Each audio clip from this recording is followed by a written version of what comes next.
feel like this is kind of cliche, like not cliche, but like I guess just understanding your values. Like before anything else, like I'm a father and I am a husband. Like my wife and kid are gonna always first and foremost come first.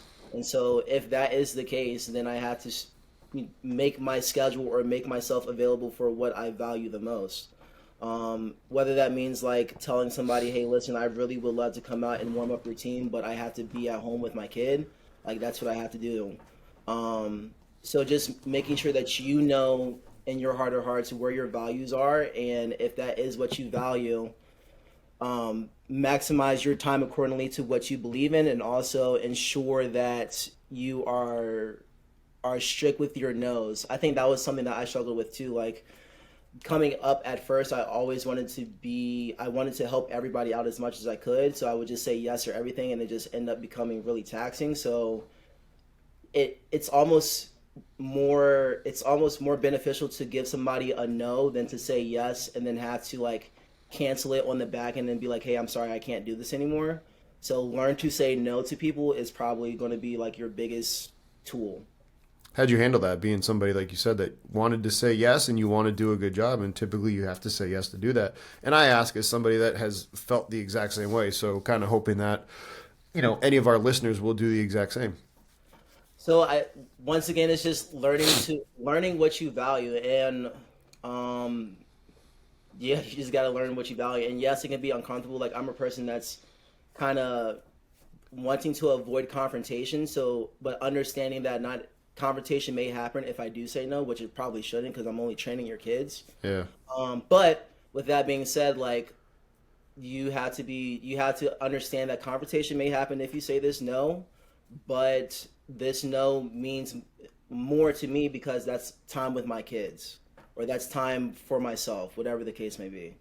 Gotcha. So as you're on, on campus and working and doing what you have to do you have an athletic trainer? Like, what is the medical model in athletics in high school look like? So we have two. Their names are Nick and KB. They're freaking awesome. They literally are like That's awesome. I try to tell you like I truly am blessed. So Nick has been out of town for I think an athletic conference. So I've just been talking to KB and she's been great. Um, how it's been working for at least the month and a half that I've been there. One, first and foremost, I emailed her and make sure like I set time aside with her to talk to her about how strength and conditioning has gone in the past and how can I help her out to make sure that we have a fluid relationship, whether it be from like me telling a kid to go to her or vice versa, what programming, whatever the case may be. And so how it works now is this. So if we have anybody that's returned to play, so I have like one ACL kid, and I also know his sports PT. We actually used to work together. I'll talk to the sports PT about what we have planned, and I'll talk to KB about what the plan we have out set. She'll say like a yes to this, no to that, and then I just go about it from there. We're like literally in constant communication about this one kid, and it's been awesome. So as you go about that, and the reason I asked is, how do you, within that work setting, are you the young guy on staff or is everybody else young? Because I lead that into the personal life, because if everybody's kind of in the same boat, it makes it almost easier, and then you guys can all, have that work life balance, fluidity together, because if you're all in the same boat.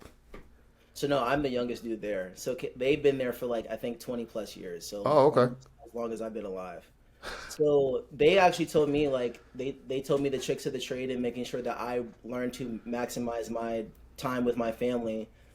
Gilman offers like um, on campus housing. Like I was highly advised not to do that because there may be potentially a point in time where somebody might knock on your door and ask you to come do something real quick to learn to have that life separation. They also taught me how to like maximize my schedule. So if I'm able to do so, I'll meet with somebody to see if I can come in a little bit later in the day if I'm planning and coming in later. So yeah, they've been great, and they've also been like mentors just to make sure that I learn to maximize my time with my family better. Taking a quick break from the show, everybody. Promises will take less than 15 seconds. Friendly reminder, go ahead, hit that subscribe button below. It helps us out, and it helps you out by being notified whenever we have new content come out. So hit that subscribe button, and with this, let's get back to the show.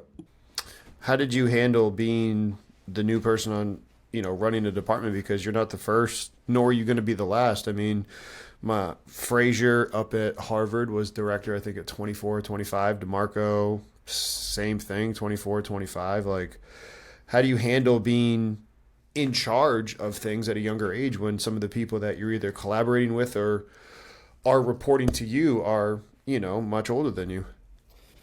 Um, to be honest, I truly don't think about it that much. Like I've one just from a like I guess a confidence standpoint, and this is not thinking that like I'm the world's greatest strength coach by any means, but like I know I've worked hard and I've got a decent like education base under me. So I guess just having that confidence in myself to at least know that I can work with high school athletes and middle school athletes and do a decent job of it. And also just make also literally just being comfortable with my genuine self and understanding like, hey, like I may make a mistake or two, but I have a team that can help me out, and learn from my mistakes and go along about it. Like I know I'm young, but I'm not a dummy, and I can do this. 100%. I mean, the stuff that I've seen you put out, and like you've continued to grow and progress. How have you? I don't know if you've had this situation yet, but have you had anybody be like, "I'm not doing that. Like, you don't know what you're talking about. Like, I'm that Sure. D1 commit. Like, I need it. You know what I mean? Like, and how do you handle that?" For sure. So like of course, like especially with high school kids and TikTok and things of that nature, it's like kids think that they know like more than they actually know. And so I'm the type of person where I like for I guess life to teach a kid rather than me like having to be like, oh well, if you don't think this, let me prove it to you. Like no, like okay, if you think this is dumb, all right, keep doing what you're doing. Like case in point, like I've had a kid come into my lesson and be like, no, I'm just going to do my own thing, and then like, all right, okay, so I'm training the rest of the group, and this is not at the school I'm at. This is at another school. Months go on, and kids are literally changing like body composition. They're moving faster, and this dude is just stuck at wherever he is right now. Football season comes about, and he ends up getting cut. So it's just like, but that's a, I mean, it's just a life, it's a life teaching thing. Like, I'm here for your best interests. I've learned things that I would love for you to try.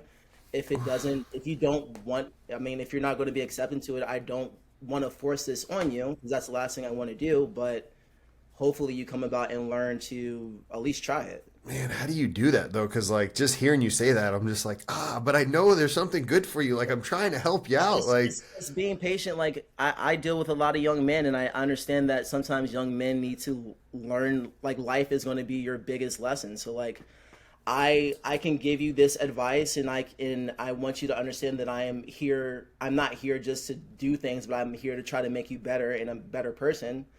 If you're not going to be accepting to it, that's okay. Um, if you find something that's better, awesome. Like that's amazing for you. I'm glad that you found that.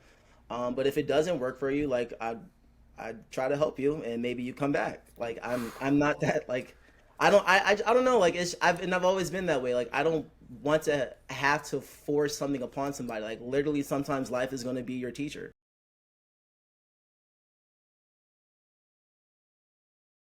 Congratulations on making it to the end of the video. Why don't you celebrate by watching more videos just like it? You can also help us on our quest to placate the algorithm gods by liking, sharing, subscribing, and commenting. Thank you.